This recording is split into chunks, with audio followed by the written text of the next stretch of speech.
Praise the Lord. കർത്താവായ യേശുക്രിസ്തുവിൻ്റെ അതിപരിശുദ്ധമായ നാമം വാഴ്ത്തപ്പെടുമാറാകട്ടെ. വീണ്ടും ഒരു പ്രാവശ്യം കൂടി കർത്താവായ യേശുക്രിസ്തുവിൻ്റെ മാറ്റമില്ലാത്ത തിരുവചനവുമായി നിങ്ങളുടെ മധ്യത്തിലായിരിക്കാൻ സർവകൃപാലുവായ ദൈവം അടിയൻ്റെ ജീവിതത്തിൽ ഒരുക്കി തന്ന വിലയേറിയ മകൾ ഭാഗ്യത്തെ ഓർത്ത് നന്ദിയോട് ദൈവത്തെ സ്തുതിക്കുന്നു, സ്തോത്രം ചെയ്യുന്നു.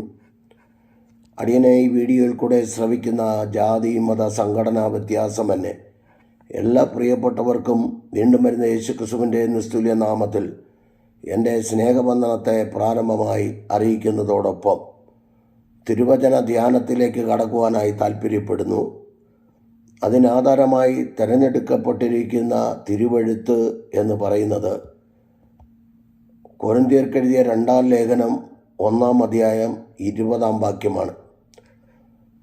എന്നാൽ ദൈവത്തിൻ്റെ വാഗ്ദത്തങ്ങൾ എത്ര ഉണ്ടെങ്കിലും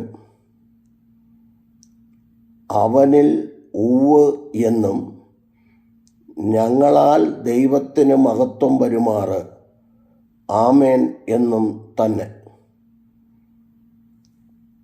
അപ്പോസ്തലനായ പൗലോസ് കൊരിന്ത്യർക്ക് ലേഖനം എഴുതുമ്പോൾ കൊരിന്ത്യ സഭയെ പറഞ്ഞ് ഉറപ്പിക്കുന്ന ഒരു ദൂതാണ് ഇന്ന് ഈ സമയം നിങ്ങളുടെ മധ്യത്തിൽ പറയുവാൻ താല്പര്യപ്പെടുന്നത്. അതേപോലെ തന്നെ അതേ കൊരിന്ത്യർക്കെഴുതിയ 2-ാം ലേഖനം 7-ാം അധ്യായം 1-ാം വാക്യത്തിലേക്ക് നാം കടക്കുമ്പോൾ അവിടെ പറയുന്ന പ്രിയമുള്ളവരെ, ഈ വാഗ്ദത്തങ്ങൾ നമുക്കുള്ളത് കൊണ്ട് നാം ജഡത്തിലെയും ആത്മാവിലെയും സകല കന്മഷവും നീക്കി നമ്മെ തന്നെ വെടിപ്പാക്കി ദൈവഭയത്തിൽ വിശുദ്ധിയെ തികച്ചുകൊള്ളുക. ഈ 2 വാക്യത്തിൻ്റെ അടിസ്ഥാനത്തിൽ നിന്നുകൊണ്ട് ചില ചിന്തകൾ തരുന്നതിന് മുൻപായിട്ട് ഈ വാഗ്ദത്തങ്ങൾ ആർക്കുള്ളതാണ് എന്നുള്ള ഒരു 10-18 പോയിൻ്റ് തന്നിട്ട് ഞാൻ എൻ്റെ ദൂതിലേക്ക് കടക്കുകയാണ്. നമുക്ക് പുതിയ നിയമസഭയ്ക്കുള്ള വാഗ്ദത്തം എന്താണെന്ന് ഞാൻ കടക്കുകയാണ്. അവിടെ റോമർക്കെഴുതിയ ലേഖനം 9-ാം അധ്യായം 4-5 ഭാഗങ്ങൾ നിങ്ങൾ വായിക്കുമ്പോൾ അവിടെ നമുക്ക് മനസ്സിലാവുന്ന ചില കാര്യങ്ങൾ ദൈവവചന വെളിച്ചത്തിൽ ഓടിച്ചു പറഞ്ഞ് തിരുവെഴുത്തിൽ കൂടെ ഓടിച്ചു പറഞ്ഞിട്ട് ദൂതിലേക്ക് കടക്കുവാൻ താല്പര്യപ്പെടുന്നു. ഇസ്രായേൽ ജനത്തെക്കുറിച്ച് ഇസ്രായേൽ എന്നുള്ളൊരു പേര് വരുമ്പോൾ തന്നെ നമുക്കറിയാം. ഉൽപ്പത്തി പുസ്തകം 32-ാം അധ്യായം 27, 28, 29, 30 ഭാഗങ്ങളൊക്കെ വായിക്കുമ്പോൾ യാക്കോബ് ദൂതനുമായിട്ട് മല്ല് പിടിക്കുന്നു. നിൻ്റെ പേരെന്തെന്ന് ചോദിക്കുന്നു.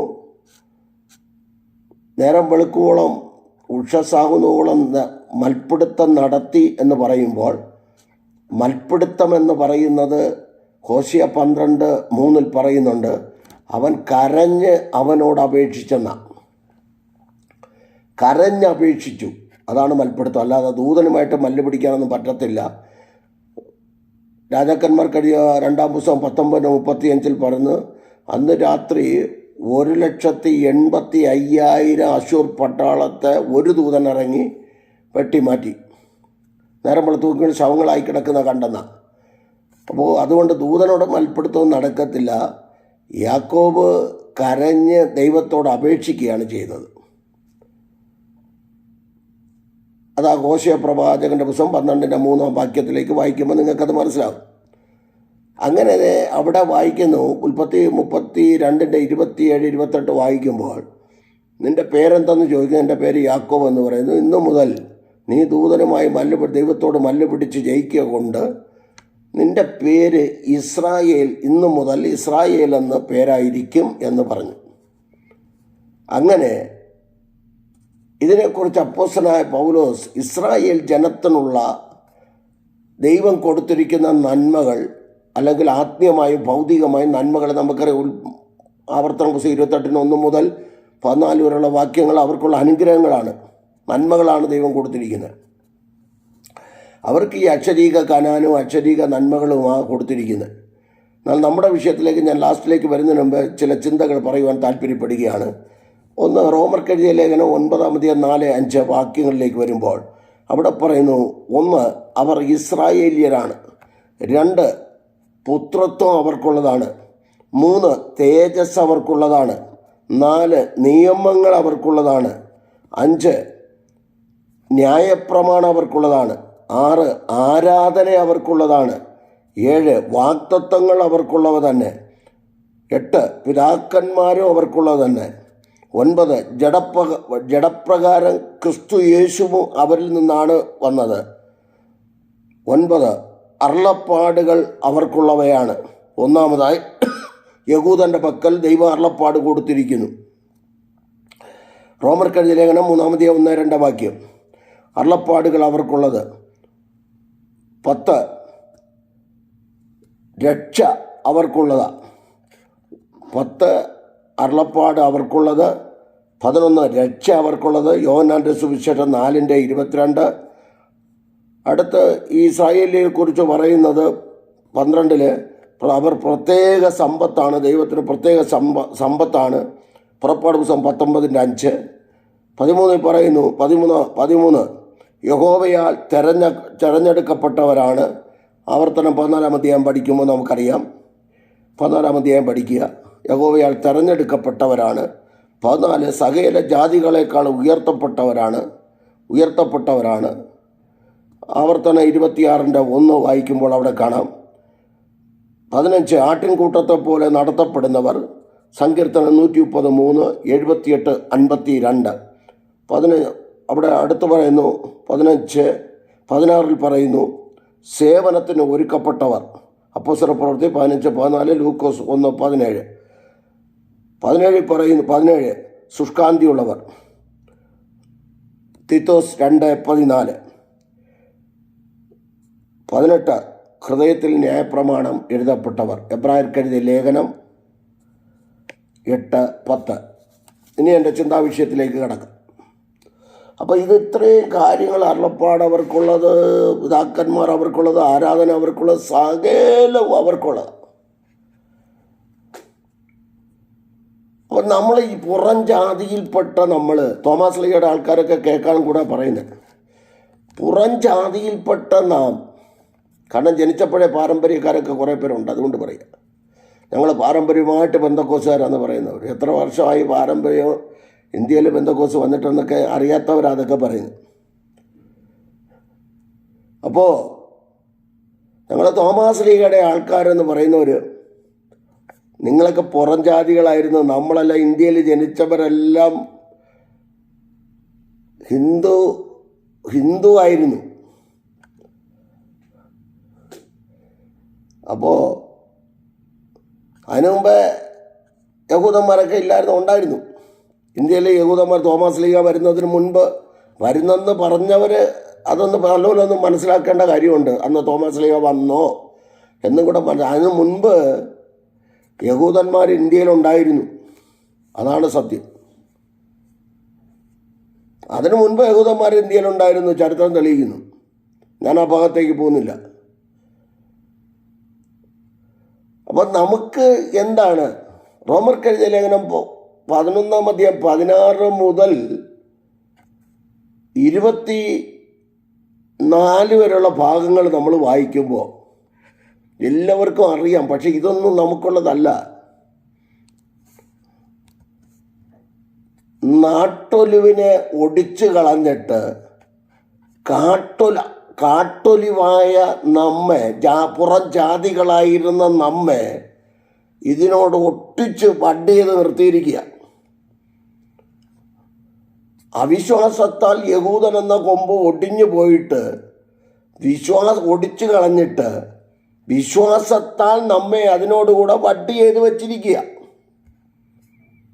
അതുകൊണ്ട് അടുത്ത പദം പൗലോസപ്പദം ഞെളിയാതെ ഭയപ്പെട്ടവളാണ്. ഞെളിയാതെ ഭയപ്പെടണം. ഞെളിച്ചിലൊക്കെ ഒരു നിമിഷ നേരത്തേക്കേ ഉള്ളൂ. നമ്മൾ ഓരോരുത്തരെ കണ്ടുവരുന്നത് നമുക്കറിയാമല്ലോ. ആരും ഞെളിയരുത്, ഞെളിയാതെ ഭയപ്പെട്ടുകൊള്ളണം.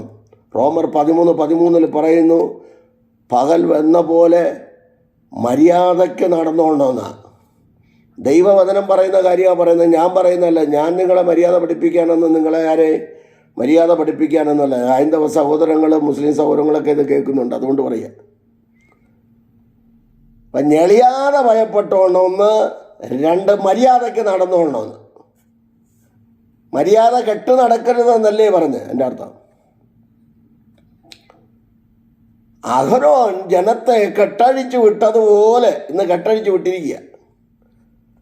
പുറപ്പാട് പുസ്തകം 32-ന്റെ 25, 26, 27. മറ്റുള്ളവരുടെ മുമ്പിൽ ഹാസ്യമാകത്തക്കവണ്ണം അഹരോൻ ജനത്തെ കെട്ടഴിച്ചു വിട്ടിരിക്കുന്നു. എന്തിനും തയ്യാറായി നടക്കുക, അടിക്കാനും പിടിക്കാനും ഒക്കെ തയ്യാറായി നടക്കുക. അതുകൊണ്ട് നിങ്ങൾ അടിച്ചോ, കുഴപ്പമില്ല. പക്ഷേ ഈ പുറത്തേക്ക് വിടുന്ന ശ്വാസം അകത്തേക്ക് വിട്ടില്ലെങ്കിൽ നമ്മുടെ പേരെല്ലാം ഒന്നാ. ഒരിക്കലൊരു കുഞ്ഞു കോഴി അമ്മയോട് ചോദിച്ചു, തള്ളക്കോഴിയോട് ചോദിച്ചു, അമ്മേ, ഈ മനുഷ്യരൊക്കെ മരിച്ചു കഴിഞ്ഞാൽ ഒരു പേരാണല്ലോ അമ്മേ, നമ്മളൊക്കെ മരിച്ചു കഴിഞ്ഞാൽ ഒത്തിരി പേരുണ്ട്. ചിക്കൻ 65, ചിക്കൻ ഫ്രൈ, ചിക്കൻ തോരൻ, ഇങ്ങനെ ഒരുപാട്, ചിക്കൻ സ്റ്റൂ, ചിക്കൻ ചാപ്സ്, ഇങ്ങനെ കുറേ പേരുണ്ടല്ലോ അമ്മേ ഞങ്ങൾക്ക്. നമ്മൾ ചത്തു കഴിഞ്ഞാൽ നമുക്ക് പേര്, നമ്മൾ ജീവിച്ചിരിക്കുമ്പോൾ ഒരു പേര് കോഴി. മനുഷ്യന് ജീവിച്ചിരിക്കുമ്പോൾ പല കോഴിയെന്ന് പേരുണ്ടെങ്കിലും ചത്തു കഴിഞ്ഞാൽ ഒരു കോഴിയാ.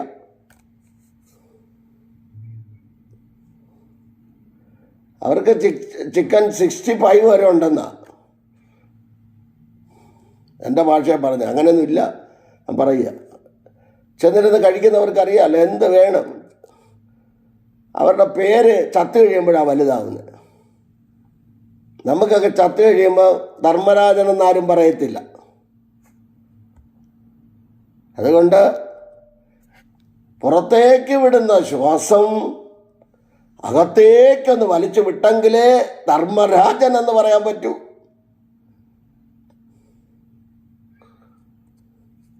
ഇല്ലെങ്കിൽ തോമായും കറിയായും എല്ലാം ഒരേ പേരാ.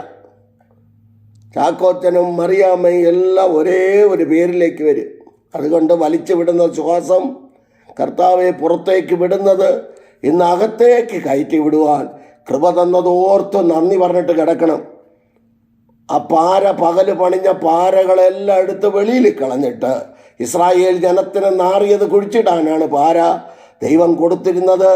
അതുകൊണ്ട് നമുക്ക് നമ്മുടെ കയ്യിലിരിക്കുന്ന പാരകളെയൊക്കെ എറിഞ്ഞിട്ട് ദൈവത്തെ ഭയപ്പെടാം.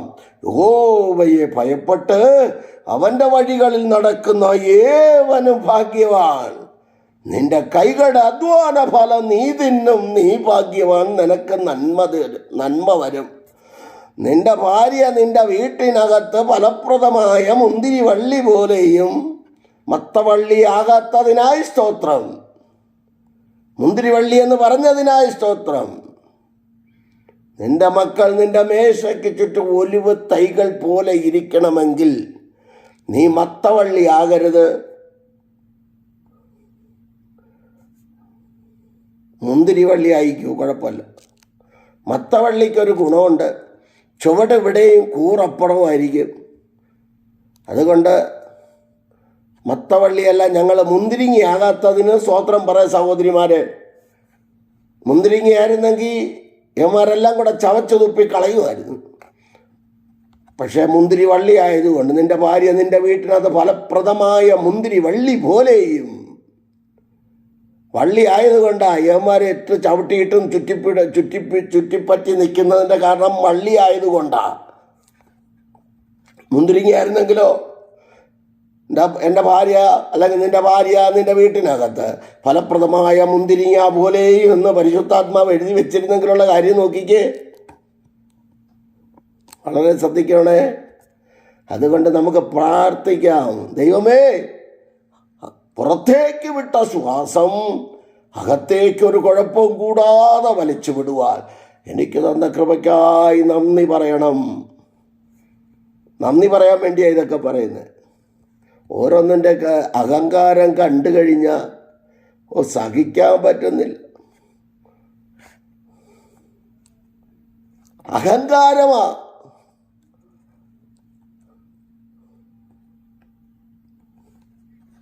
ലൂസിഫർ ഒരഹങ്കാരം കാണിച്ചപ്പോൾ നഗളം പറഞ്ഞപ്പോഴത്തേക്ക് ദൈവം വെട്ടി താഴെ ഇട്ടു. അതുകൊണ്ട് അഹങ്കാരമൊക്കെ ഒന്ന് മാറ്റിവെക്ക്. എൻ്റെ വിഷയം അതൊന്നുമല്ല. ഇതെല്ലാ വാഗ്ദത്തങ്ങളും ഇസ്രായേലിനുള്ളതല്ലേ.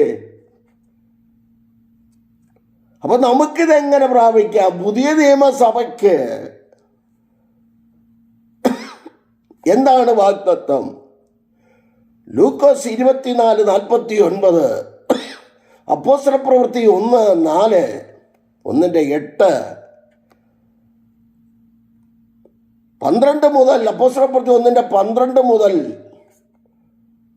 തീർത്തുള്ള ഭാഗവും ഒക്കെ വായിക്കുമ്പോൾ അവർ പരിശുദ്ധാത്മാവിന് വേണ്ടി കാത്തിരുന്നു. നിങ്ങൾ പിതാവിനോട് കേട്ട വാഗ്ദത്തത്തിന് വേണ്ടി കാത്തിരിപ്പീൻ. ലൂക്കോസ് 24:49.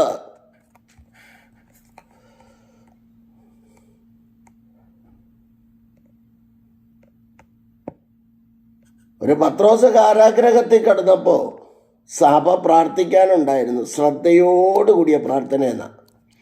പക്ഷേ എൻ്റെ ഒരു ചിന്താവിഷയം, അവിടെ ശ്രദ്ധയോടുകൂടി പ്രാർത്ഥിച്ചത് പത്രോസ് വരാനാണ്. പത്രോസ് അപ്പോസ്തലന്മാരുടെ പ്രവൃത്തികൾ 12-ാം അധ്യായത്തിലാണ്. പത്രോസ് അവിടെ ചെന്ന് ഞാനാണ് വാതൊക്കെ തട്ടിയിട്ട് ഒരു പെൺകൊച്ചെന്ന് രോധ എന്ന പെൺകുട്ടിയെന്ന് പറഞ്ഞിട്ട് ഇവർക്ക് വിശ്വാസമില്ല. പിന്നെ എന്നാ പ്രാർത്ഥനയാ? പത്രോസ് ആണെന്ന് പറഞ്ഞിട്ട് അങ്ങനെ ഒരിക്കലും സംഭവിക്കാൻ വഴിയില്ലെന്ന്. എന്ന് പറഞ്ഞാൽ എൻ്റെ അർത്ഥം തന്നെ, ഒരാളെ കാരാഗ്രഹത്തിൽ പിടിച്ചോണ്ടിട്ട അവിടെ കിടക്കട്ടെന്നാ. യുപിയിലുള്ള സഹോദരനെ ഒരു ദൈവാസനെ ദാസി ഇറക്കി വിട്ടു. ഞങ്ങളും പ്രാർത്ഥിച്ചു, എല്ലാവരും പ്രാർത്ഥിച്ചു. പ്രാർത്ഥിച്ചവർക്കായി സ്തോത്രം. അവരെ ജാമ്യത്തിൽ വിട്ടു. പറഞ്ഞതിൻ്റെ കാരണം ഒരാളുടെ കഷ്ടത, ഒരാളുടെ വേദന, ഒരാളുടെ പ്രയാസം, അതിൽ പങ്കുചേരാൻ ആരെങ്കിലും തയ്യാറാവുമോ? യേശുക്രിസ്തു ഒരിക്കലും ഇങ്ങനെ പറഞ്ഞു, ഞാൻ രോഗിയായിരുന്നു, നിങ്ങളെന്നെ വന്ന് കണ്ടു. എനിക്ക് വസ്ത്രമില്ലായിരുന്നു, എനിക്ക് വസ്ത്രത്തെ തന്നു. എനിക്ക് ആഹാരം തന്നു, സകലതും നിങ്ങൾ തന്നു. അപ്പോഴാ പുള്ളിക്കാരി പറയുന്നത്, ഞങ്ങളൊന്നും ചെയ്തില്ലല്ലോ, ഞങ്ങളൊന്നും ചെയ്തിട്ടില്ല. നീ ചെറിയവന് ചെയ്തത് എനിക്ക് ചെയ്തിരിക്കുന്നു. എന്നെ കേൾക്കുന്ന വലിയ പുള്ളികളെ, ചെറിയവന് ചെയ്യണം. കാരണം ഈ ലോകത്തിലെ ചില വലിയ പുള്ളികളുണ്ടല്ലോ, വലിയ പുള്ളികൾ ചെറിയ പുള്ളികളൊക്കെ ചെയ്യണ്ട. അല്ലാതെ വലിയ പുള്ളികളൊക്കെ ചെയ്യണമെന്ന് ബൈബിളിലില്ല. സ്വർണ്ണ കസേരയിൽ ഇരിക്കുന്നവൻ എന്തിനാ കൊടുത്തിട്ട് കാര്യം? കൊടുത്തത് കൊണ്ട് എന്താ പ്രയോജനം? നിന്റെ പേര് വിളിച്ച് പറയുമായിരിക്കില്ലേ.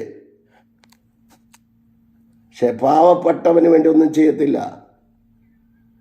പാവപ്പെട്ടവനെ കണ്ട കൈ കൊടുക്കത്തില്ല.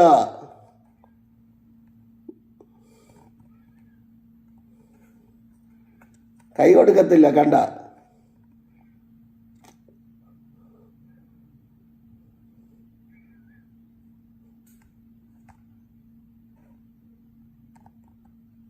ഇതെൻ്റെ താറാവാ, ഇത് കറിയാച്ചൻ്റെ താറാവാ, ഇത് തോമയുടെ താറാവാ, ഇത് മറിയാമ്മയുടെ താറാവാ, ഇത് അന്നാമ്മയുടെ താറാവാ, ഇത് ചിന്നമ്മയുടെ താറാവാ. മൊത്തത്തിൽ അവരുടെ താറാക്കളാ അടച്ചിട്ടിരിക്കുക ഒറ്റാളിൻ്റെ കീഴിൽ.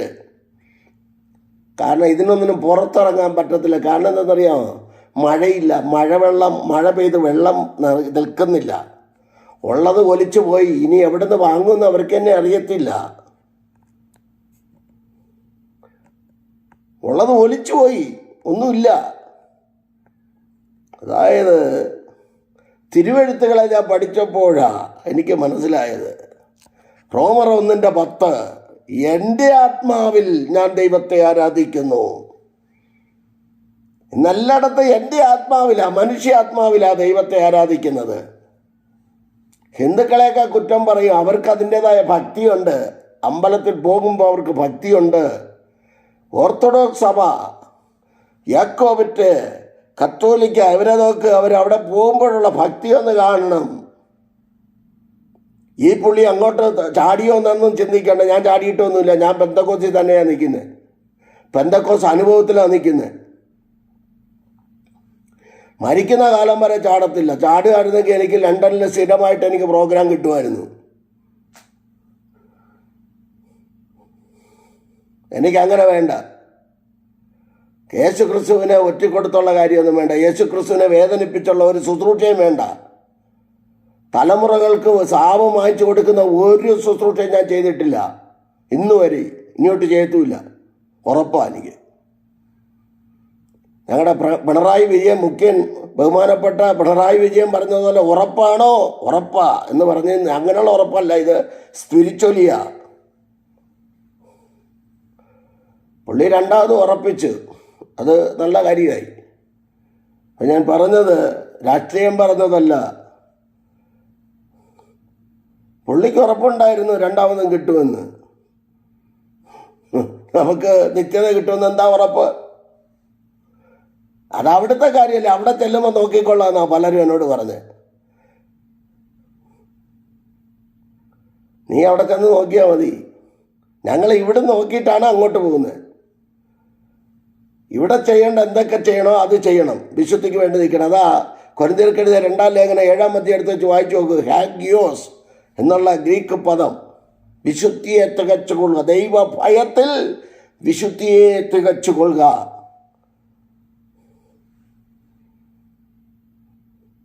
ഓരോരുത്തർക്ക് ലഭിക്കുന്ന കൃപയ്ക്കനുസരിച്ച് നിങ്ങൾ ശുശ്രൂഷ ചെയ്ത് ദൈവദാസന്മാരെ മറ്റുള്ളവരെ നേട്. ഇവിടെ ഒരു ഹൈന്ദവ സഹോദരനെ പൈശാചികൻ ബാധിച്ച് കെട്ടിയിട്ടിരുന്നു. പ്രാർത്ഥിക്കാൻ വിളിച്ചു കഴിഞ്ഞപ്പോൾ, ഈ സൗദിയുടെ പ്രദേശത്തെ കാര്യമാണ് പറയുന്നത്, കെട്ടിയിട്ടിരുന്നു. പ്രാർത്ഥിക്കാൻ അദ്ദേഹം ആ റൂമിൽ താമസിക്കുന്ന സഹോദരൻ പോകുന്ന സഭയിലെ പാസ്റ്ററോട് പറഞ്ഞപ്പോഴാണ് പാസ്റ്റർ പറഞ്ഞ് ഞങ്ങൾ ഹൈന്ദവർക്ക് വേണ്ടി പ്രാർത്ഥിക്കില്ല എന്ന്. എന്തൊരു ശുശ്രൂഷയാ! എന്നോട് വിൽസൺ എന്ന് പറഞ്ഞ ഒരു സഹോദരൻ എന്നെ വിളിച്ചു. പാസ്റ്റർ ഇങ്ങനൊന്ന് പോയി പ്രാർത്ഥിക്കുക, എന്നെയാണ് പറഞ്ഞിരിക്കുന്നത്. ഞാൻ പറഞ്ഞു നീ വണ്ടി കൊണ്ടുപോവാ, നമുക്ക് പോകാം. പോയി കെട്ടഴിച്ചു. കട്ടിലെ കെട്ടിയിട്ടിരിക്കുക. കെട്ടഴിച്ചു. ഞാൻ മിടുക്ക് പറയുന്നതല്ല, പ്രാർത്ഥിച്ചു. സഹോദരങ്ങൾ ഒത്തിരി പേര് പറഞ്ഞു അവരെ നാട്ടിലേക്ക് കയറ്റിവിടാമെങ്കിൽ ഞങ്ങളെല്ലാം രക്ഷയുടെ അനുഭവത്തിലേക്ക് വരാമെന്ന്. അവർ വന്നില്ല, അതൊരു സത്യം. പക്ഷേ എങ്കിലും നാട്ടിലേക്ക് എയർപോർട്ടിൽ കൊണ്ടുവന്ന് കയറ്റിവിടാൻ സ്വർഗത്തിലെ ദൈവം എനിക്കും കൂടെ കൃപ ചെയ്തു. ഞാൻ പറഞ്ഞത് കെട്ടിയിട്ടിരുന്നതാ. ദൈവ സൃഷ്ടികളാണ് അവരെല്ലാം. ഹൈന്ദവ സഹോദരങ്ങൾ, നമ്മൾ ഹൈന്ദവരായിരുന്നു. അപ്പോൾ നമ്മളൊക്കെ CSI പാരമ്പര്യത്തിലാണെങ്കിലും നമ്മുടെ പൂർവികന്മാരെവിടെയായിരുന്നു നിന്നത് എന്ന് മാത്രം ചിന്തിച്ചാൽ മതി. അപ്പോൾ ഒരു കാര്യം പറയാം, മറ്റുള്ളവർക്ക് മാതൃക കൊടുക്കാൻ പറ്റുമോ? മറ്റുള്ളവരുടെ മുമ്പിൽ ക്രിസ്തുവിനെ ഉയർത്തുവാൻ കഴിയുമോ? ആർക്കും സുവിശേഷം പറയാൻ പറ്റുന്നില്ല ഇന്ന്. അതുപോലെ നല്ല പ്രവൃത്തികളാണ് ചെയ്യുന്നത്. ഒരു ഹൈന്ദവ സഹോദരൻ ഇതിൽ വന്നിട്ട് പറയുക, വന്നു പോയല്ലോ, ഇപ്പം അങ്ങോട്ടും പോകാൻ പറ്റുന്നില്ല, ഇനി എങ്ങോട്ട് പോകുമെന്നാണ് ചോദിക്കുന്നത്. നല്ല പുള്ളികൾ. ഞാനെൻ്റെ വിഷയത്തിലേക്ക് വരട്ടെ. അതുകൊണ്ട് പ്രിയമുള്ളവരെ, ഈ വാഗ്ദത്തങ്ങൾ നമുക്കുള്ളത് കൊണ്ട് നാം ജഡത്തിലെയും ആത്മാവിലെയും സകല കന്മഷവും നീക്കി നമ്മെ തന്നെ, എന്നെ തന്നെ വെടിപ്പാക്കി ദൈവഭയത്തിൽ വിശുദ്ധിയെ തികച്ചുകൊള്ളുക. എന്താണ് നമ്മുടെ വാഗ്ദത്തം? അടകാമനയാ സംഭവം. പണ്ട് TS ബാലനുണ്ടായിരുന്നു. ഉള്ള കാര്യങ്ങളൊക്കെ തുറന്ന് പറയുമായിരുന്നു.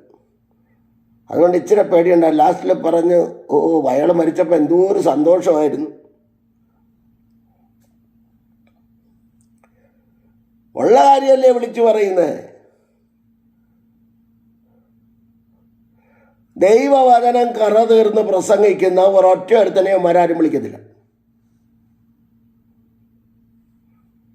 ഇക്കിളിപ്പെടുത്തുന്ന ദൂതും ഭർത്താവിനെ തൊഴിക്കുന്ന അമ്മാമ്മയോട് നീ ഒരു പ്രവാചകിയാകുമെന്നും ഒക്കെ പറയാമെങ്കിൽ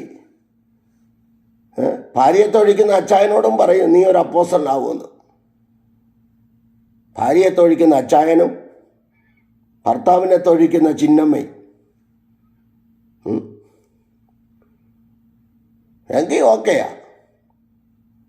ഇതൊന്നുമല്ല അർത്ഥ വൈഡകൽക്കമന ഘടകം. ഇതൊന്നുമല്ല ശുശ്രൂഷ. കുറവുകളെ ഏറ്റുപറഞ്ഞ് വീണ് കിടക്ക് ദൈവസന്നിധിയിൽ. ദൈവം ബലം തരുന്നതോർത്ത് നാഡീ ഞരമ്പുകൾക്ക് ഒരു ക്ഷതം പോലും ഏൽക്കാതെ വണ്ണം ദൈവം നടത്തുന്ന വിധങ്ങളെ ഓർത്ത് നന്ദി പറ.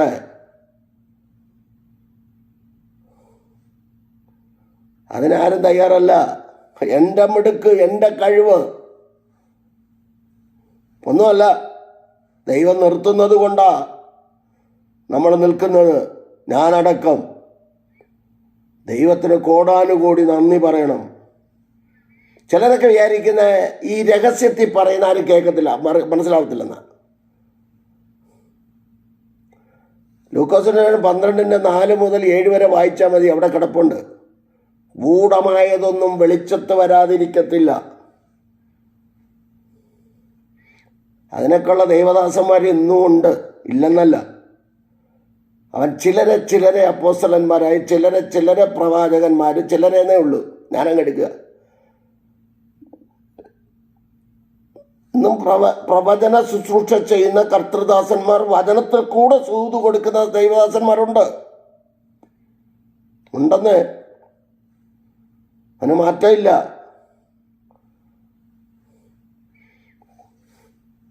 ഞാൻ പ്രാരംഭത്തിൽ പറയേണ്ട 2 കാര്യം പറയാൻ വിട്ടുപോയി. ഒന്ന്, ഞങ്ങളുടെ ഗ്രൂപ്പിൽ 1400 പേരോളം ഉണ്ടായിരുന്നു. New hope Mizpah prayer fellowship. അതിൽ ഞാൻ ബ്രോഡ്കാസ്റ്റ് ചെയ്യുന്ന ഗ്രൂപ്പിലാക്കി. വേണ്ടാത്തവർക്ക് ഇറങ്ങിപ്പോകാം എന്ന് വിചാരിച്ച് ഗ്രൂപ്പിലാക്കി. ഞാനിങ്ങനെയൊക്കെ പ്രസംഗിക്കത്തുള്ളൂ. നമുക്കിവിടെ വീഴ്ച കൂട്ടാനൊന്നുമല്ല. ഒരെണ്ണമെങ്കിലും ശുദ്ധീകരണം പ്രാപിച്ച് ഒരെണ്ണമെങ്കിലും മാനസാന്തരപ്പെടുമെങ്കിൽ അതിന് വേണ്ടിയാണ്. ഈ അഹങ്കാരവും നിങ്ങളൊക്കെ ഒന്ന് മാറ്റി വെച്ചിട്ട് ദൈവം കൊടുക്കുന്ന നന്മയാണെന്നും ഒക്കെ മനസ്സിലാക്കി ദൈവത്തിന് വേണ്ടി നിൽക്കാൻ വേണ്ടി പറയുന്നു എന്നുള്ള. എനിക്ക് ആരോടും ഒരു വണക്കമില്ല. എന്നെ പട്ടിയെന്ന് വിളിച്ചവൻ്റെ വീട്ടിൽ ഞാൻ പോയി. ഞാൻ എത്രയോ പ്രാവശ്യം പറഞ്ഞിരിക്കും.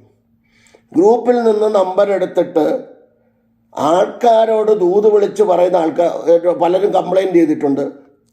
അതുകൊണ്ട് എൻ്റെ ഗ്രൂപ്പിൽ കയറി നമ്പർ എടുത്ത് ആരെങ്കിലും വിളിച്ച് എന്തെങ്കിലും വിളിച്ച് പറഞ്ഞാൽ ഞാൻ ഉത്തരവാദിയല്ല. അല്ലെങ്കിൽ അങ്ങനെ വിളിക്കുകയാണെങ്കിൽ എൻ്റെ നമ്പർ ഇതിനകത്ത് കിടപ്പുണ്ട്, ന്യൂ ഹോപ്പ് മിസ്പ പ്രയർ ഫെലോഷിപ്പിൽ കിടപ്പുണ്ട്, അല്ലെങ്കിൽ ഫേസ്ബുക്കിൽ കിടപ്പുണ്ട്. എടുത്ത് എന്നെ വിളിക്കണം. ഇത് രണ്ടും അല്ലാതെ ആര് വിളിച്ച് എന്തെങ്കിലും വിളിച്ച് പറഞ്ഞാൽ ഞാൻ ഉത്തരവാദിയല്ല. എന്നെ വിളിക്കുകയും ചെയ്യരുത്. പ്രാരംഭത്തിൽ തന്നെ പറയണമെന്ന് വിചാരിച്ചത്. അങ്ങനെ വിളിക്കുന്ന കുറേ പുള്ളികളുണ്ട്. വിളിച്ചോ. വിളിക്കുന്നതിനോ പ്രാർത്ഥിക്കുന്നതിനോ ഞാൻ എതിരല്ല. പക്ഷേ വായി വരുന്ന എന്തെങ്കിലുമൊക്കെ വിളിച്ച് പറഞ്ഞിട്ട് തിമോഥെയോസിന്റെ 2-ാം ലേഖനം 3-ാം അധ്യായം സഹോദരിമാർ പ്രത്യേകം വായിച്ചോളണം. എല്ലാവർക്കുമുള്ള ദൂത, സഹോദരന്മാർക്കുള്ള ദൂത. 3-ാം അധ്യായം 1 മുതൽ 10 വരെയുള്ള ഭാഗങ്ങൾ നിങ്ങൾ വായിച്ചോളേ. നൂണ് കടന്ന് സഹോദരിമാരെ തെറ്റിക്കുന്ന ഒരു കൂട്ടം ജനം ചെന്നായ്ക്കളുടെ വേഷവും ധരിച്ചുകൊണ്ട് ഇറങ്ങിയിട്ടുണ്ട്. അതുകൊണ്ട് പേടിച്ചിട്ടാണ് പറയുന്നത്. ഹസൻ എന്നെ വിളിക്കരുത്, ഇന്നത് പറഞ്ഞു. 3-4 പേര് ഇന്ന പോലെ ഒരാൾ വിളിച്ചു, ഇന്നടത്തുനിന്ന് ഒരാൾ വിളിച്ചു, കാട്ടാക്കടയിൽ നിന്ന് വിളിച്ചു, അവിടെ നിന്ന് വിളിച്ചു, ഇവിടെ നിന്ന് വിളിച്ചു. പക്ഷേ എന്നടുത്ത് ചോദിക്കരുത്. നിങ്ങളെ വിളിക്കുമ്പോൾ ഇത് എവിടെ നിന്ന് ആര് നമ്പർ തന്നു, എവിടെ നിന്ന് കിട്ടി എന്ന് ചോദിച്ചിട്ട് പാസ്റ്റർ പറഞ്ഞോ അല്ലെങ്കിൽ ധർമ്മരാജൻ പാസ്റ്റർ പറഞ്ഞോ എന്ന് ചോദിയില്ലേ.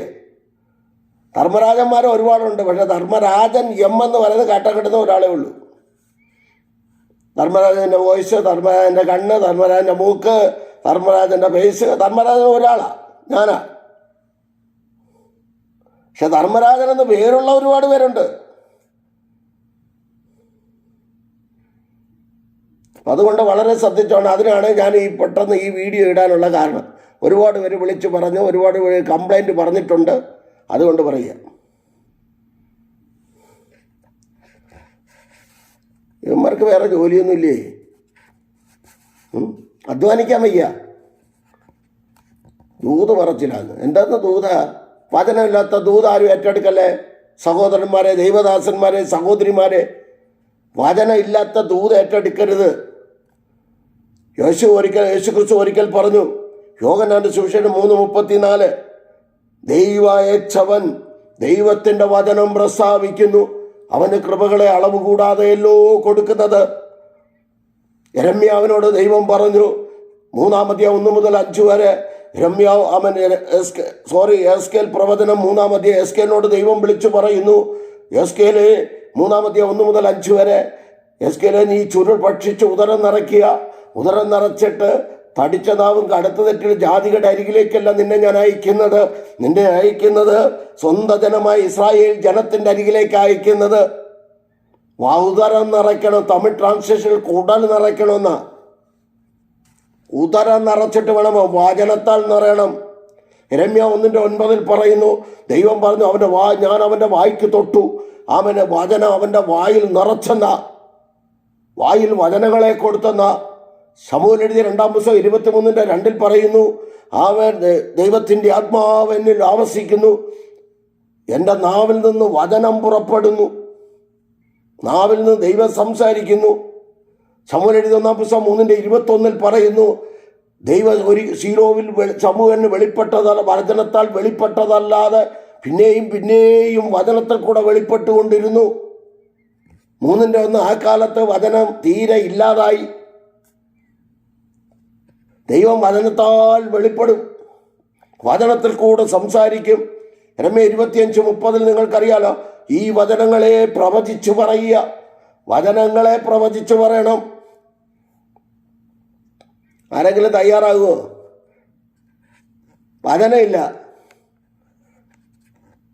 ദൈവദാസന്മാരിൽ കൂടെയൊക്കെ ദൈവം സംസാരിച്ചത് വചനത്തിൽ കൂടെയാ. ആവർത്തനം 33:3, കൊരിന്ത്യർക്കെഴുതിയ 1 ലേഖനം 11:23, അവൻ്റെ സകല വിശുദ്ധന്മാർ തൃക്കൈയിലിരിക്കുന്നു, അവർ തൃക്കാൽക്കലിരുന്ന് തിരുവചനങ്ങളെ പ്രാപിച്ചു. പൗലോസ് അപ്പോസ്തലൻ കൊരിന്ത്യർക്ക് ലേഖനം എഴുതുമ്പോൾ 11:23, ഞാൻ കർത്താവിങ്കൽ നിന്ന് പ്രാപിക്കുകയും നിങ്ങൾ കേൾപ്പിക്കുകയും ചെയ്യുന്നു. ഒരു മനുഷ്യൻ്റെ കുറവുണ്ടെങ്കിൽ കുറവ് പരിജ്ഞാനത്തോടെ വെളിപ്പെടുത്തണം. സഭയിൽ പറയേണ്ട കുറവുകളുണ്ട്, വ്യക്തിപരമായി വിളിച്ചു പറയേണ്ട കുറവുകളുണ്ട്, കുടുംബപരമായി പറയേണ്ടതുണ്ട്, സഭാപരമായി പറയേണ്ടതുണ്ട്, വ്യക്തിപരമായി പറയേണ്ടതുണ്ട്.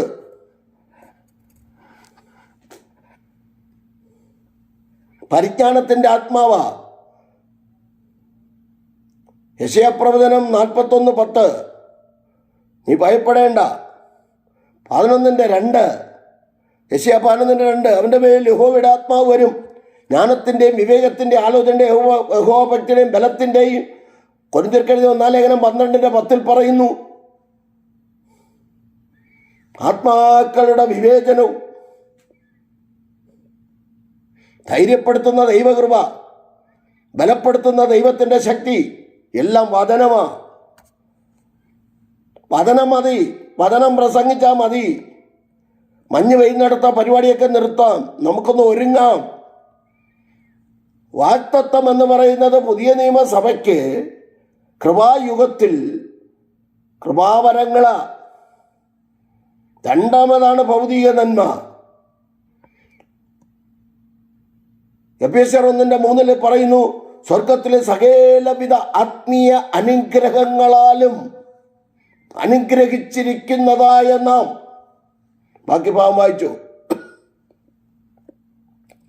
സ്വർഗത്തിലെ ആത്മീയ അനുഗ്രഹങ്ങൾ, അതാ പിതാവിനോട് കേട്ട വാഗ്ദത്തത്തിന് വേണ്ടി കാത്തിരിക്കണമെന്ന് ഡോക്ടറായ ലൂക്കോസ്, വൈദ്യനായ ലൂക്കോസ് 24:49 പറയുക. അവർ കാത്തിരുന്നു, പരിശുദ്ധാത്മാവ് വന്നു. പത്രോസ് 11 പേരോടുകൂടെ 2-ാം അധ്യായത്തിൽ 11 പേരോടുകൂടെ എഴുന്നേറ്റ് നിന്നു, പ്രസംഗിച്ചു, മാനസാന്തരം വന്നു, 3000-ലധികം പേർ വിശ്വാസ സ്നാനം സ്വീകരിച്ചു.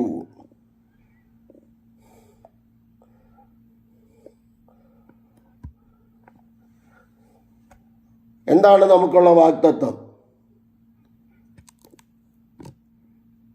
നന്മ, പിശാചിനെ വിളിച്ചാലും നന്മ കിട്ടും. കാരണം മനുഷ്യനെ ഏൽപ്പിച്ച കൊരിന്ത്യർ യോഹന്നാൻ എഴുതിയ 1 ലേഖനം 5:19 പറയുന്നു, സകലവും തൊട്ടൻ്റെ അധീനതയിൽ കൊടുത്തിരിക്കുക. 115 സങ്കീർത്തനം 15-16 വാക്യം, സ്വർഗം യഹോവയുടെ സ്വർഗമാകുന്നു, ഭൂമിയെ മനുഷ്യർക്ക് നൽകിയിരിക്കുന്നു. റോമർ 8 പ്രോസ്പെരിറ്റി തര, റോമർ 8, 17, 18, 19, 20. എന്നെ സ്നേഹിക്കുന്നവരെ ഞാൻ സ്നേഹിക്കുന്നു, എന്നെ ജാഗ്രതയോടെ അന്വേഷിക്കുന്നവർ എന്നെ കണ്ടെത്തും. എൻ്റെ മക്കൾ ധനവും മാനവും പുരാതന സമ്പത്തും നീതിയുണ്ട്. എന്നെ സ്നേഹിക്കുന്ന മക്കൾക്ക് ഞാൻ വസ്തുവക അവകാശമാക്കി കൊടുക്കുകയും അവരുടെ ഭണ്ഡാരങ്ങളെ നിറയ്ക്കുകയും ചെയ്യുന്ന ദൈവം. യഹോവയുടെ അനുഗ്രഹത്താൽ സമ്പത്തുണ്ടാകുന്നു, നിന്റെ അധ്വാനത്തോട് അതിനോടൊന്നും കൂട്ടുന്നില്ല. സാർസ്യാക്കം 10-ാം അധ്യായത്തിൽ 22-ാം വാക്യം തോന്നുന്നു. മനസ്സിലായില്ലേ? നമ്മളാരെ വിധിക്കാനല്ല, ഞാനാരും തയ്യാറല്ല. കുറവുകളെ കാണുമ്പോൾ അത് പറയണ്ടേ? നമുക്ക് ആ നിത്യ കർത്താവിൻ്റെ വരവെങ്കിലും ഒരുങ്ങണ്ടേ? അതിന് ആൾക്കാർ വേണ്ടേ? ഒരുക്കിയെടുക്കണ്ടേ? സഭയിലെ ദൈവദാസനം ഉണ്ടാൻ പറ്റത്തില്ല. അവിടുത്തെ പുള്ളികളെല്ലാം കൂടെ ഒതുക്കി വെച്ചിരിക്കുക. കാരണം ആ പുള്ളി ചലിക്കുന്നത് പോലെ ഈ പുള്ളിക്ക് ചലിക്കാൻ പറ്റൂ. പുള്ളിയുടെ ഭാര്യ പറയുന്നത് പോലെ അമ്മാമ്മയ്ക്ക് ചലിക്കാൻ പറ്റൂ. ഇതൊക്കെ മാനുഷിക എൻ്റെ ആത്മാവിലെ ആരാധനയല്ലേ? റോമർ 1:10 പറയുന്നത് എൻ്റെ ആത്മാവിൽ ആരാധിക്കുന്നു. മനുഷ്യാത്മാവ് കൊണ്ട് ആരാധിക്കുക, മനുഷ്യാത്മാവ് കൊണ്ട് സംസാരിക്കുക, മനുഷ്യാത്മാവ് കൊണ്ട് പ്രവർത്തിക്കുക, മനുഷ്യാത്മാവ് കൊണ്ട് ജഡത്തിൻ്റെ പ്രവൃത്തികളെ ചെയ്യുക, മനുഷ്യൻ്റെ ആത്മാവ് കൊണ്ട് വിശുദ്ധിയില്ലാതെ നടക്കുക. പക്ഷെ അവിടെ ദൈവാത്മാവിൻ്റെ പരിവർത്തനമില്ല. ഫിലിപ്പിയർ 3:3 കൂടെ ചേർത്ത് പഠിച്ചു നോക്ക്. ദൈവത്തിൻ്റെ ആത്മാവിൽ ആരാധിക്കുന്നു. ഇവിടെ മനുഷ്യാത്മാവിൽ ആരാധിക്കുന്നു, അവിടെ ദൈവത്തിൻ്റെ ആത്മാവിൽ ആരാധിക്കുന്നു.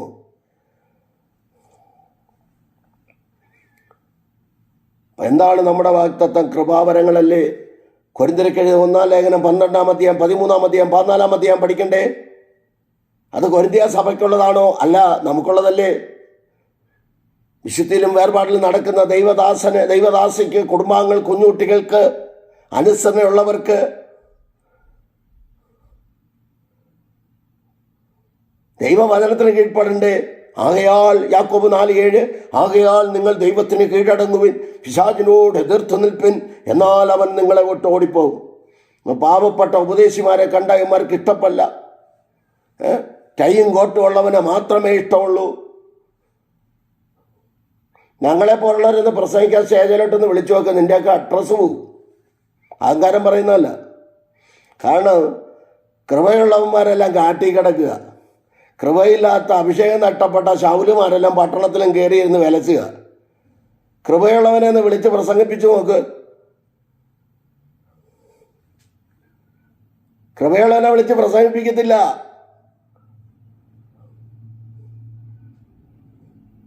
ഒരു മണിക്കൂറും കൊടുത്തിട്ട് സ്റ്റേജിൽ നിറഞ്ഞിരുന്നാൽ സ്റ്റേജിൽ ഇരിക്കുന്നതിന് എല്ലാത്തിനും കൂടെ പുകഴ്ത്തണമെന്ന് ഞങ്ങളെപ്പോലുള്ളവരെ കിട്ടത്തില്ല, എന്നെ കിട്ടത്തില്ല. ഞാൻ കർത്താവിനെ പുകഴ്ത്തും. എനിക്ക് യൂദായുടെ ലേഖനം പഠിച്ചിട്ട് വാ.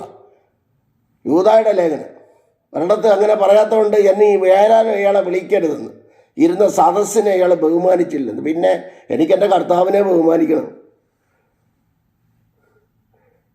യൂദ സദസ്സിനെ, യേശുക്രിസ്തുവിൻ്റെ അർത്ഥ സഹോദരനായ യൂദ യേശുക്രിസ്തുവിനെ മാനിച്ചു. യേശുക്രിസ്തുവിൻ്റെ ദാസനും യാക്കോബിൻ്റെ സഹോദരനുമായ യൂദ 3-ാം സ്ഥാനത്തല്ലേ പോയത്? നിന്നെയൊക്കെ ഇതിനാ ഉയർത്തുന്നത്? നിന്നെയൊക്കെ ഉയർത്തി വച്ചിരിക്കല്ലേ? ലൂസിഫറിൻ്റെ ആത്മാവിനെ തന്ന് ഉയർത്തി വച്ചിരിക്കുക. പലതിൻ്റെ ഉള്ളിൽ ലൂസിഫറിൻ്റെ ആത്മാവാ.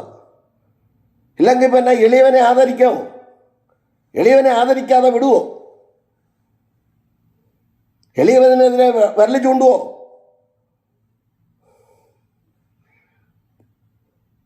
ഇതൊന്നും എല്ലാവരും ഒന്ന് കേൾക്കുന്ന ചൊവ്വേ നേരെ ചെവിയിലൊന്ന് വെച്ച് കേൾക്ക്, കുണ്ടാടം വെച്ച്.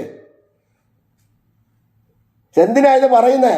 തന്നെത്താൻ ചോദന ചെയ്യാനാണ്. ഇത് പറയുമ്പോൾ ഞാൻ എന്നെ ചോദന ചെയ്യുക.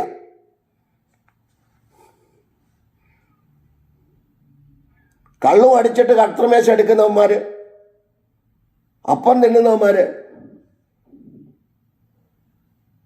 ഇവനൊക്കെ വിവേചിക്കാതെ കൊടുക്കരുതെന്ന് ഞാൻ പറയുന്നത്. കൊടുക്കുകയല്ലല്ലോ, എടുക്കുകയല്ലേ ചെയ്യുന്നത്. കൊടുത്താൽ പ്രശ്നം, കൊടുത്തില്ലെങ്കിൽ പ്രശ്നം. വളരെ ചെവി കുളിർക്ക കേട്ടോ. ഞാൻ ഓടി ഒരു ദൂത് തരാം, തന്നു നിർത്താം. ഇല്ല, കാരണം സമയം പോകുന്നു. ഇത് പറയേണ്ടിയിട്ട് എഴുന്നേറ്റ് നിൽക്കുന്നതല്ല. അതിനാ തുടക്കത്തിൽ ഇസ്രായേലിന് കൊടുത്ത അവർക്കുള്ള വാഗ്ദത്തങ്ങൾ കണ്ട് നമുക്ക് എന്താ ഉള്ളത്? കൃപായുഗത്തിൽ നമുക്ക് അപ്പോൾ നന്മയില്ലേ? നന്മയുണ്ട്, നന്മയുണ്ട്. എന്താണ് വാഗ്ദത്തം? നമുക്കുള്ള വാഗ്ദത്തം എങ്ങനെ പ്രാപിക്കുക? കൃപായുഗത്തിൽ 6ാമത്തെ യുഗമായ കൃപായുഗത്തിൽ നിൽക്കുന്ന നമുക്കുള്ള വാഗ്ദത്തം എന്താ? രകജാലകൽക്കമനം. നമുക്കുള്ള വാഗ്ദത്തം ഗലാത്യർ 3:29 കിടപ്പുണ്ട്. നാം ക്രിസ്തുവിനുള്ളവർ എങ്കിലോ അബ്രഹാമിന്റെ സന്തതിയും വാഗ്ദത്തത്തിൽ കൂട്ടവകാശികളുമാകുന്നു. റോമർ 11:16.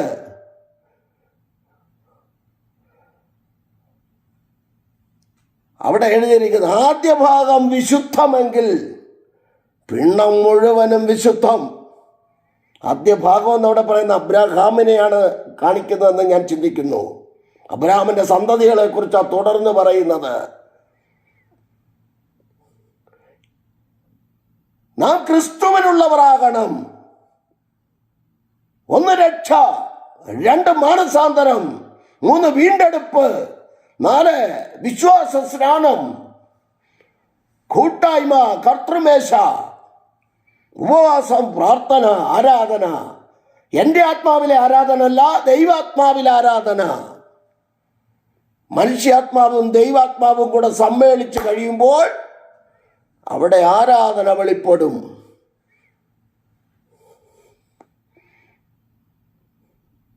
നേരത്തെ പറഞ്ഞ 18 കൂട്ടം കാര്യങ്ങൾ വായിച്ച് പഠിച്ചാൽ ഇതിനകത്ത് എന്താ യോഗ്യത എനിക്കുള്ളതെന്ന്. അതുകൊണ്ട് പ്രാരംഭത്തിലേ അത് പറഞ്ഞ 18 മെസ്സേജാണ്.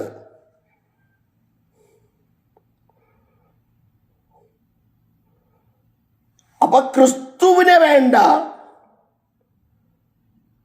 വേറെ മധ്യസ്ഥന്മാരെ മതി. മറിയ, കുതിര വർഗീസ്, ഇങ്ങനെയുള്ള കുറേ എണ്ണത്തിന് മതി. യൂദ, ശ്ലീഹ, ഇങ്ങനെയുള്ളതിനെ മതി. അവരാരാച്ചാൽ നന്മ കിട്ടും. കഴിഞ്ഞ പ്രാവശ്യം ഞാൻ പറഞ്ഞു കൃപാസനത്തിൽ അമ്മയ്ക്ക് കയറാൻ പറ്റത്തില്ല. കഴിഞ്ഞ പ്രാവശ്യം പറഞ്ഞ എല്ലാവരും കൂടി തല്ലിക്കോ, കുഴപ്പമില്ല. തല്ലിക്കൊള്ളാൻ റെഡിയായിട്ടാണ് ഇരിക്കുന്നത്. തിരിച്ചടിക്കത്തില്ല കേട്ടോ, തിരിച്ചടിക്കത്തില്ല. പിന്നെ ഇതുപോലെ ഞാൻ വല്ലപ്പോഴും ഇതിൽ വരും.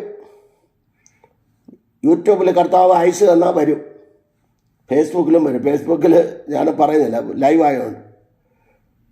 ഇത് എല്ലാവരും കേൾക്കുന്നുണ്ടല്ലോ. ഒരു പാവപ്പെട്ടവൻ ഹോസ്പിറ്റലിൽ കിടന്നാൽ പറയും പ്രാർത്ഥിക്കാമെന്ന് പറയും. അവനൊരു 10 രൂപ കൊടുക്കൂല. ഞങ്ങൾ കൊടുത്തിട്ടാ പറയുന്നത്.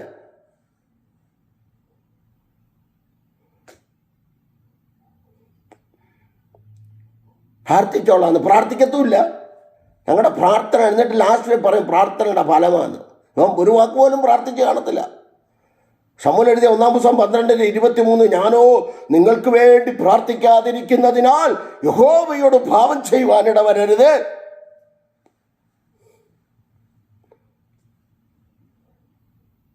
പദവിയാണ് എല്ലാവരും, പദവി. വചനമാണെങ്കിൽ ABCD അറിയത്തില്ല. പദവി. 3 വാക്യം എടുത്തുകൊണ്ട് യഹോവയുടെ സാക്ഷികളുടെ തൊട്ട് തുള്ളാനല്ലാതെ എന്തോന്നറിയാം, എൻ്റെ ആത്മാവിൽ ആരാധിക്കുക. ദൈവത്തിൻ്റെ ആത്മാവുള്ളവൻ എളിയവനെ മറ്റുള്ളവനെ ശ്രേഷ്ഠനെന്നെണ്ണാനുള്ള ഒരു കഴിവുണ്ടാകും. ഫിലിപ്പിയർ 2-ാം അധ്യായം 1 മുതൽ 12 വരെയുള്ള ഭാഗങ്ങൾ എടുത്ത് വെച്ച് വായിച്ചാൽ മതി, 10 വരെയുള്ള ഭാഗം വായിച്ചാൽ മതി. എനിക്കതിലൊന്നും സമയമില്ല. ഞാനിതൊന്നും പറയാനല്ല സഹോദരങ്ങളെ നിൽക്കുന്നത്. ഞാൻ വാഗ്ദത്തത്തെക്കുറിച്ച് പറയാനാണ് നിന്നത്. പിന്നെ ഇത് കണ്ടും കേട്ടും ഇങ്ങനെ സഹി കെട്ടിട്ടാ പറയുന്നത്.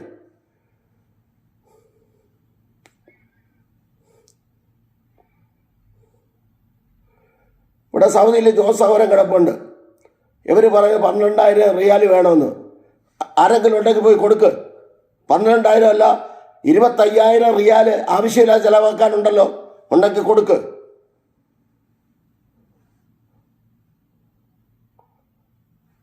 എൻ്റെ കയ്യിൽ നിന്ന് കൊച്ചു പൈസ വാങ്ങുമെങ്കിൽ ഞാനും കൊടുക്കാം, എന്നെ കൊണ്ട് കഴിയുന്നത്. 12,000 റിയാൽ വേണം അയാളെ കയറ്റിവിടണം നാട്ടിൽ. ഷിമേസി ഹോസ്പിറ്റലിൽ കിടപ്പുണ്ട്. ആരെങ്കിലും കൊടുക്കുമോ? കൊടുക്കാൻ തയ്യാറുള്ളവർ നമ്പർ വേണമെങ്കിൽ തരാം. ഒരു വിൽസൺ എന്ന് പറഞ്ഞൊരു സഹോദരനുണ്ട്, ആ സഹോദരൻ്റെ നമ്പർ തരാൻ വേണമെങ്കിൽ. ആരെങ്കിലും ഉണ്ടെങ്കിൽ എന്നെ വിളിക്കും. എൻ്റെ തരണ്ട, ഞാൻ വാങ്ങത്തുമില്ല. ഒരു 10 രൂപ കൊടുക്കുന്ന, ഒരു 100 റിയാൽ വെച്ച് കൊടുക്കുന്നേ. പ്രാർത്ഥിച്ചോളാം. എമാർ പ്രാർത്ഥിച്ചു. നിന്റെ പ്രാർത്ഥനയെ സ്വർഗത്തിൽ പോകത്തില്ല. വിലാപങ്ങൾ 3:44. അന്നേ ഒന്നുമില്ലാത്ത പാവപ്പെട്ട ദൈവദാസന്മാർ അവർ ഓടി നടക്കുന്നു, വണ്ടി ഓടുന്നു, പോയി കാണുന്നു, ക്ഷേമം അന്വേഷിക്കുന്നു, എടുക്കുന്നു. അതിൽ പക്ഷേ ഇവിടുത്തെ ഒരു വലിയ സംഘടനയുടെ വലിയ പുള്ളിയായിരുന്നെങ്കിലോ ഞമ്മമാർ കാവൽ കിടക്കുമായിരുന്നു. എന്തിനാണെന്നറിയാം? നാളത്തെ പ്രൊമോഷന് വേണ്ടിയിട്ട്. IPCയിലും AGയിലും ചർച്ചകളിലും ഷാരോണിലും ഒരു പ്രൊമോഷൻ കിട്ടാൻ ഞമ്മമാർ ഓടുമായിരുന്നു. ഒരു പാവപ്പെട്ടവൻ കിടന്നിട്ട് തിരിഞ്ഞു നോക്കാൻ ആരുമില്ല. ഇതൊക്കെ പറയാൻ ഇയാളാരും, ഞാനാരുമല്ല. ദൈവദാസന്മാരെ ഞാനാരുമല്ല. പറഞ്ഞു പോകുന്നതാ. പ്രതികരിക്കേണ്ടിടത്ത് യേശുക്രിസ്തു പ്രതികരിച്ചു, മിണ്ടാതിരിക്കേണ്ടിടത്ത് മിണ്ടാതിരുന്നു, ഒഴിഞ്ഞു മാറേണ്ടിടത്ത് യേശുക്രിസ്തു ഒഴിഞ്ഞു മാറി. ആ പ്രമാണമാണ് ഞാൻ അനുസരിക്കുന്നത്. ഒഴിഞ്ഞു മാറേണ്ടിടത്ത് ഒഴിഞ്ഞു മാറി, മിണ്ടാതിരിക്കേണ്ടിടത്ത് മിണ്ടാതിരുന്നു. എല്ലായിടത്തും കയറി അലയ്ക്കത്തില്ല. ഇത് ഹൈന്ദവ സഹോദരങ്ങളും മുസ്ലിം സഹോദരങ്ങളും ക്ഷമിക്കണമേ. ഇത് ഞങ്ങൾക്കുള്ള ദൂത. ഞങ്ങൾ പെന്തക്കോസുകാരായി ഞങ്ങൾക്കുള്ള ദൂത. ഓക്കെ, നിങ്ങളിത് കേൾക്കണ്ട. എനിക്കത് പറഞ്ഞേ പറ്റൂ. അതുകൊണ്ടൊരു കാര്യം മനസ്സിലാക്കണം, ഒരാത്മാവ് സർവ്വലോകത്തേക്കാളും വിലയേറിയതാണ്. അപ്പോൾ ഇത്രയും കാര്യം ചെയ്യണ്ടേ? ഒന്ന്, നമ്മൾ പറയും അവനെ കൈക്കൊണ്ട് അവൻ്റെ നാമത്തിൽ വിശ്വസിക്കുന്ന ഏവർക്കും ദൈവമക്കളാകുവാൻ അധികാരം കൊടുത്തു. യോഹന്നാൻ 1:12, യോഹന്നാന്റെ സുവിശേഷം 1:12. ആകുവാനായില്ല. റോമർ 8:14 ദൈവാത്മാവ് നടത്തുന്നവരൊക്കെയും ദൈവത്തിൻ്റെ മക്കളാകുന്നു. ഇനി ഒരു ചോദ്യം, നമ്മൾ അവനെ കൈക്കൊണ്ട് അവൻ നമ്മളെ കൈക്കൊണ്ടോ? കൈക്കൊള്ളണമെങ്കിൽ എന്ത് ചെയ്യണം? അത് പറഞ്ഞു നിർത്തുക. നല്ല സമയമുള്ളൂ. വാഗ്ദത്തങ്ങൾ ഇതിനകത്ത് 33,000 ചിലവാനും വാഗ്ദാനങ്ങൾ കിടപ്പുണ്ട്. അത് നമുക്കുള്ളതാ. പക്ഷെ ക്രിസ്തുവിൻ്റെ ഉള്ളിൽ വരണം. നാം ക്രിസ്തുവിനുള്ളവരെങ്കിലോ ക്രിസ്തുവുക്കുൾ. തമിഴിലെ പാട്ട് പാടുന്നതിൽ ക്രിസ്തുവുക്കുൾ വാഴും എനക്ക് എപ്പോഴും വെற்றிയുണ്ട്. അപ്പൊ ക്രിസ്തുവുക്കുൾ, അതാ പറഞ്ഞത്. ക്രിസ്തുവിൽ വന്നാൽ ബൈബിളിൽ എഴുതിയിരിക്കുന്ന വാഗ്ദത്തങ്ങളും വാഗ്ദാനങ്ങളും നമ്മളാ. എന്നാലേ അബ്രാമിന്റെ സന്തതിയാവൂ. വാഗ്ദത്തത്തിൽ കൂട്ടവകാശികൾ 6 കൂട്ടേ ഉള്ളൂ. 115-16, റോമർ 8:17 മുതൽ 20 വരെ നിങ്ങൾ വായിക്കണം. വാഗ്ദത്തം നമുക്കുള്ള. വാഴുവാൻ സൃഷ്ടിച്ച മനുഷ്യൻ വീണു. റോമർ 5:17 ഒരു വാക്യമുണ്ട്, നാം ജീവനിൽ വാഴും. നമ്മൾ വാഴണം. ദൈവമക്കൾ വാഴണം, വീഴാനല്ല, വാഴുവണം. റോമർ 5:17 വാക്യം മറന്നു പോകരുത്. ഞാനതിലെ നിർത്തുകയാണ്. എന്നിട്ട് പറയുന്നൊരു പദമുണ്ട്, മത്തായി 4 പഠിച്ചു നോക്കിയേ. നീ എന്നെ ഒന്ന് നമസ്കരിച്ചാൽ എല്ലാം നിനക്ക് തരാം. കർത്താവായ യേശു ക്രിസ്തുവിനോട് പറയുക, ഭൂമി മുഴുവനും സകല എഴുതുകൊണ്ട് കാണിച്ചിട്ട് നീ എന്നെ ഒന്ന് നമസ്കരിച്ചാൽ, സാത്താനെ നമസ്കരിച്ചാലും നന്മ കിട്ടും, സാത്താൻ സഭയിൽ പോയാലും നന്മ കിട്ടും, ലോകപ്രകാരം പോയാലും നന്മ കിട്ടും. പക്ഷേ നിത്യത, ഇറ്റേർണിറ്റി കിട്ടത്തില്ല. നരകം.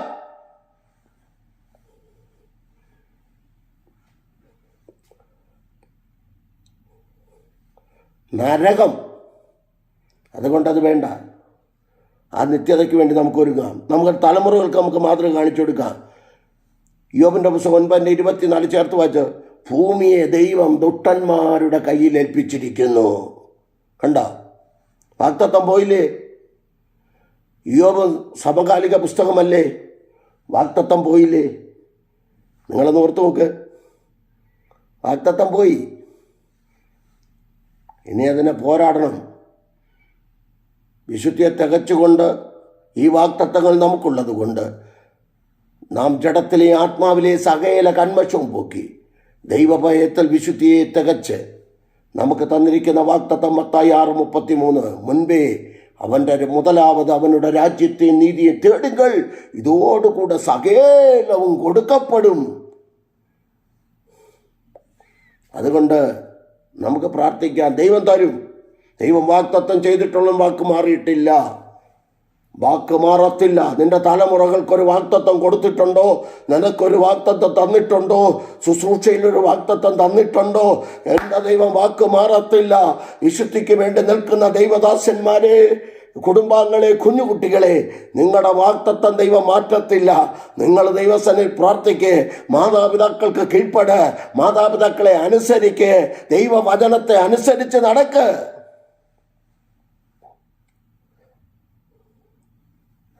119 സങ്കീർത്തനം 9 വാക്യവും സാദൃശ്യമൊക്കെ 22:6 വായിക്കുമ്പോൾ അവിടെ പറയുന്നുണ്ട്, ബാലൻ തൻ്റെ നടപ്പിനെ നിർമ്മലമാക്കുന്നത് എങ്ങനെ? യഹോവയുടെ വചനം സൂക്ഷിക്കുന്നതിനാൽ തന്നെ. 119 സങ്കീർത്തനം 10 വാക്യം, ഞാൻ നിന്നോട് പാപം ചെയ്യാതിരിക്കേണ്ടതിന് നിന്റെ വചനത്തെ എൻ്റെ ഹൃദയത്തിൽ സംഗ്രഹിക്കുന്നു. കുഞ്ഞുങ്ങളെ, ദൈവവചനം പഠിക്കുക. സൺഡേ സ്കൂൾ പഠിക്കുക. സൺഡേ സ്കൂൾ പഠിപ്പിക്കുന്ന സ്ഥലങ്ങളിൽ പോയി സൺഡേ സ്കൂൾ പഠിക്കുക. കുഞ്ഞുങ്ങളെ വിട്, അവർ വചനം പഠിക്കട്ടെ, വചനം നിറയട്ടെ ഹൃദയത്തിൽ. പാപം ചെയ്യാതിരിക്കണമെങ്കിൽ ഒരേ ഒരു കാര്യം, വലിയവർ ചെറിയവർ പാപം ചെയ്യാതിരിക്കണമെങ്കിൽ ഒരു കാര്യം, ദൈവവചനത്താൽ നിറയണം. ഹൃദയം എല്ലാറ്റിനേക്കാളും കപടവും വിഷവുമുള്ളത്. യെരമ്യാ 17:9, 6 മുതൽ 5 മുതൽ വായിച്ചു നോക്കി 9 വരെ. 9 വാക്യത്തിലേക്ക് വരുമ്പോൾ പറയുന്നു, ഹൃദയം എല്ലാറ്റിനേക്കാളും കപടവും വിഷമവും ഉള്ളതാ. കാപട്യം നിറഞ്ഞ അതിനകത്ത് വചനം നിറയട്ടെ, വചനം നിറയട്ടെ. അതിനായി നമുക്ക് ദൈവകരങ്ങളിൽ ഏൽപ്പിച്ചു കൊടുക്കാം. ദൈവം തന്നിരിക്കുന്ന വാഗ്ദത്തങ്ങൾ ഈ 2025 ദൈവദാസന്മാരെ, സഹോദരങ്ങളെ, വിശ്വാസ കുടുംബങ്ങളെ, ദൈവം നിങ്ങൾക്ക് നിറവേറട്ടെ. ഹൈന്ദവ സഹോദരങ്ങളോടും ദൈവത്തിൻ്റെ ആലോചന ഒരു വചനം പറയാം, മറ്റൊരു തന്നിലും രക്ഷയില്ല. നാം രക്ഷിക്കപ്പെടുവാൻ ആകാശത്തിൻ്റെ കീഴിൽ മനുഷ്യരുടെ ഇടയിൽ നൽകപ്പെട്ട വേറെ ഒരു നാമവുമില്ല, യേശുക്രിസ്തു എന്ന നാമം. ആ യേശുക്രിസ്തുവിനെ സ്വന്തം രക്ഷകനായി സ്വീകരിച്ച് കർത്താവായ യേശുക്രിസ്തുവിൻ്റെ രക്തത്താൽ വിശ്വസിക്കുന്നവർക്ക് വേണ്ടി താരതാരയെ ഒഴുകുന്ന രക്തത്താൽ കഴുകൽ പ്രാപിച്ച് വീണ്ടെടുപ്പ് പ്രാപിച്ച് മാനസാന്തരപ്പെട്ട് വിശ്വാസ സ്നാനം സ്വീകരിച്ച് ആ നിത്യതയ്ക്ക് വേണ്ടി നമുക്ക് ഒരുങ്ങാം. എനിക്കത്രേ പറയാനുള്ളൂ. ഞങ്ങളാരും മതം മാറ്റുന്നവരാ. ക്രിസ്തു മതമല്ല, ക്രിസ്തു മാർഗമാണ്, വഴികാട്ടിയാണ്. I am the way and the truth in the life. ഞാനാകുന്നു വഴി, സത്യം, ജീവൻ എന്ന് അരുളി ചെയ്ത കർത്താവായ യേശു ക്രിസ്തു നമുക്കായിട്ട് ഒരു ഭവനം ഒരുക്കുന്നുണ്ട്. ആ ഭവനത്തിലേക്ക് പോകാൻ നമുക്ക് ഒരുങ്ങാം. ആ നിത്യഭവനത്തിൽ യോഹന്നാന്റെ സുവിശേഷം 14:1 മുതൽ 3 വരെ എപ്പോഴും പറയുന്നൊരു വാക്യമാണ്, നിങ്ങളുടെ ഹൃദയം കലങ്ങിപ്പോകരുത്, ദൈവത്തിൽ വിശ്വസിപ്പിൻ, എന്നിലും വിശ്വസിപ്പിൻ. എൻ്റെ പിതാവിൻ്റെ ഭവനത്തിൽ അനേക വാസസ്ഥലങ്ങളുണ്ട്, ഇല്ലെങ്കിൽ ഞാൻ നിങ്ങളോട് പറയുമായിരുന്നു. ഞാൻ സ്ഥലമൊരുക്കുവാൻ പോകുന്നു. ഞാൻ പോയി സ്ഥലമൊരുക്കിയാൽ ഞാൻ ഇരിക്കുന്ന ഇടത്ത് നിങ്ങളെ ഇരുത്തേണ്ടതിന് പിന്നെയും ഒന്ന് ചേർത്തുകൊള്ളുമെന്ന് പറഞ്ഞ ദൈവത്തിൻ്റെ വചനത്തിൻ്റെ അടിസ്ഥാനത്തിൽ ദൈവം നിങ്ങളെല്ലാവരെയും അനുഗ്രഹിച്ച് കാക്കുമാറാകട്ടെ എന്ന് പറഞ്ഞുകൊണ്ട് ഒരു വാക്ക് പ്രാർത്ഥിക്കാം. പരിശുദ്ധ പിതാവേ, അവിടുത്തെ കരങ്ങളിലേക്ക് വചനം കേട്ട എല്ലാവരെയും അവിടുന്ന് അനുഗ്രഹിച്ച് പ്രാർത്ഥിക്കുന്നു. കൃപ കൊണ്ട് മൂടണം, ദൈവപ്രവൃത്തി വെളിപ്പെടുത്തണം. അടിയൻ പാർക്കുന്ന ഈ സൗദിയുടെ പ്രദേശത്തിനായി സ്തോത്രം, രാജാക്കന്മാർക്കായി സ്തോത്രം, ഭരണാധികാരികൾക്കായി സ്തോത്ര. ഈ ദേശത്തിന് നന്മയുണ്ടാകട്ടെ, അനുഗ്രഹങ്ങൾ ഉണ്ടാകട്ടെ, ദൈവപ്രവൃത്തി വെളിപ്പെടട്ടെ. ഈ ശുശ്രൂഷിക്കുന്ന കർത്തൃവൃത്യന്മാരെ എല്ലാവരെയും ദൈവകരങ്ങളിൽ ഏൽപ്പിച്ച് സമർപ്പിച്ച് പ്രാർത്ഥിച്ച് ആദിമത സംഘടന വ്യത്യാസമെന്ന് എല്ലാവരെയും ദൈവകരങ്ങളിൽ ഏൽപ്പിക്കുന്നു. എല്ലാവരെയും അവിടുന്ന് അനുഗ്രഹിക്കണം. പ്രത്യേകിച്ച് കർത്താവ് ഇന്ത്യ മഹാരാജ്യത്തിന് വേണ്ടി പ്രാർത്ഥിക്കുന്നു. 29 സംസ്ഥാനത്തിലെ മുഖ്യന്മാർക്കായി പ്രാർത്ഥിക്കുന്നു. നീതിന്യായം നടത്തുവാൻ ഇടയാക്കണം. പ്രധാനമന്ത്രിക്കായി, പ്രസിഡന്റിനായി പ്രാർത്ഥിക്കുന്നു. അധികാരികൾക്കായി പ്രാർത്ഥിക്കുന്നു. ലോകരാഷ്ട്രങ്ങൾക്കായി പ്രാർത്ഥിക്കുന്നു. ദൈവത്തിൻ്റെ പ്രവൃത്തി എല്ലാവരുടെ മേലും വെളിപ്പെടട്ടെ. സമാധാനം, സന്തോഷം ഉണ്ടാകട്ടെ. അതിനായി കരങ്ങളിൽ ഏൽപ്പിച്ച് പ്രാർത്ഥിക്കുന്നു. ലോകമെമ്പാട് ശുശ്രൂഷിക്കുന്ന കർത്തൃവൃത്യന്മാരുണ്ട്, ജയിലിലായിരിക്കുന്ന കർത്തൃവൃത്യന്മാരുണ്ട്, കുടുംബാംഗങ്ങളുണ്ട്, കുഞ്ഞുകുട്ടികളുണ്ട്. എല്ലാവരെയും അവിടെ നിന്ന് മാനിക്കണം, അനുഗ്രഹിക്കണം. അവർക്ക് വേണ്ടതായ നന്മകൾ, അനുഗ്രഹങ്ങൾ ചൊല്ലിക്കൊടുക്കണം. രോഗികളായി കിടക്കുന്നവരെ ദൈവകരങ്ങളിൽ ഏൽപ്പിക്കുന്നു. കർത്താവ് ശിമേശ് ജോസ് സഹോദരനായിരിക്കുന്നു. ദൈവത്തിൻ്റെ പരിപാലനം കൂടിയിരിക്കണം. ദൈവപ്രവൃത്തി വെളിപ്പെടുത്തണമെന്ന് പ്രാർത്ഥിക്കുന്നു. കർത്താവെ, നാട്ടിലേക്ക് കയറ്റിവിടുവാനുള്ള എല്ലാ മുഖാന്തരങ്ങളെ അവിടുന്ന് ഒരുക്കണമേ. ഇതിൻ്റെ പിന്നിൽ പ്രവർത്തിക്കുന്ന എല്ലാവരെയും ദൈവകരങ്ങളിൽ ഏൽപ്പിക്കുന്നു. ദൈവകൃപ കൊണ്ട് മൂടും. ദൈവപ്രവൃത്തി വെളിപ്പെടുത്തും. തിരുനാമ മഹത്വത്തിനാക്കി തീർക്കണം. പ്രാർത്ഥന കേട്ടൊരു അടിയനെ കുടുംബമായി ഏൽപ്പിക്കുന്നു. പ്രിയപ്പെട്ട ഏൽപ്പിക്കുന്ന കുഞ്ഞുങ്ങളെ 3 പേരെയും അവിടുത്തെ കരങ്ങളിൽ ഏൽപ്പിക്കുന്നു. അവരും ദൈവത്തിന് വേണ്ടി നിൽക്കുവാൻ ദൈവം ഇടയാക്കണം. എല്ലാ കുഞ്ഞുങ്ങളെയും കരങ്ങളിൽ ഏൽപ്പിക്കുന്നു. ജാതി മത സംഘടന ഭേദമന്യേ എല്ലാ കുഞ്ഞുകുട്ടികളെയും, ആമൻ, സഹോദരങ്ങളെ, സഹോദരിമാരെ എല്ലാവരെയും, എല്ലാ ജാതി മത ഭാഷ വ്യത്യാസമന്യേ എല്ലാ പ്രിയപ്പെട്ടവരെ അനുഗ്രഹിച്ച് പ്രാർത്ഥിക്കുന്നു. അനുഗ്രഹമായി തീരട്ടെ. മഹത്വം എല്ലാം കെടുക്കണമേ. യേശു ക്രിസ്തുവിൻ നാമത്തിൽ പിതാവേ, ആമേൻ, ആമേൻ. God bless you. God bless you all abundantly. ദൈവം എല്ലാവരും അനുഗ്രഹിച്ച് കാക്കുമാറാകട്ടെ. ആമേൻ, ആമേൻ, ആമേൻ, ആമേൻ.